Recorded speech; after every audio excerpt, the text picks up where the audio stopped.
سورۃ المعارج یہ 17ویں سورت ہے۔ یہ قیامت کے دن کی سختیوں، نیک اور برے لوگوں کے انجام اور انسان کی کمزوریوں کے بارے میں بتاتی ہے۔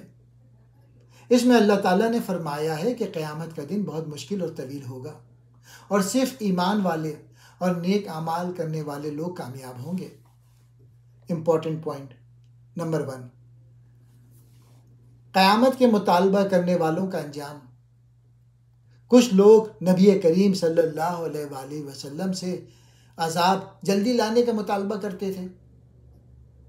اللہ فرماتے ہیں کہ عذاب ضرور آئے گا اور اس دن کسی کو بچنے کا موقع نہیں ملے گا۔ قیامت کا دن 50,000 سال جتنا طویل ہوگا۔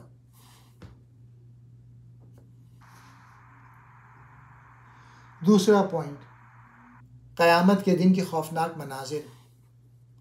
اس دن آسمان پگھلے ہوئے تانبے کی طرح ہو جائے گا، پہاڑ اڑتی ہوئی روئی کی طرح ہو جائیں گے، کوئی کسی کو مدد نہیں دے سکے گا، چاہے وہ قریبی رشتہ دار ہی کیوں نہ ہو۔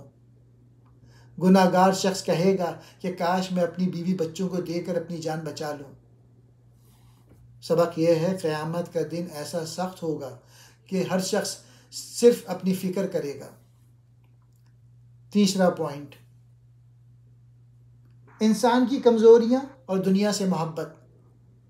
اللہ فرماتے ہیں کہ انسان کی فطرت میں کچھ کمزوریاں ہیں۔ جب مصیبت آتی ہے تو گھبرا جاتا ہے، جب دولت اور نعمت ملتی ہے تو بخل کرنے لگتا ہے۔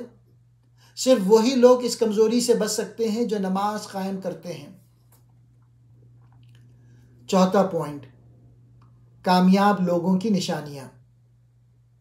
جو نماز کو ہمیشہ پڑھتے ہیں، جو اپنے مال میں سے غریبوں کو حق نکالتے ہیں، جو قیامت کے دن پر یقین رکھتے ہیں، جو اپنی پاک دامنی کی حفاظت کرتے ہیں، جو اپنی امانتوں اور وعدوں کو پورا کرتے ہیں، جو سچائی اور عدل پر قائم رہتے ہیں۔ پانچواں پوائنٹ، منکروں کا انجام اور ان کا تکبر۔ کافر لوگ نبی اکرم صلی اللہ علیہ وآلہ وسلم کا مذاق اڑاتے تھے اور کہتے تھے کہ ہم کبھی دوبارہ زندہ نہیں ہوں گے۔ اللہ فرماتے ہیں کہ وہ لوگ جہنم میں ڈالے جائیں گے۔ وہ چاہیں گے کہ کاش انہیں مٹی بنا دیا جائے تاکہ وہ عذاب سے بچ جائیں۔ سبق، تکبر اور قیامت کے انکار کا انجام جہنم ہے، اس لیے ہمیں اللہ کی بات ماننی چاہیے۔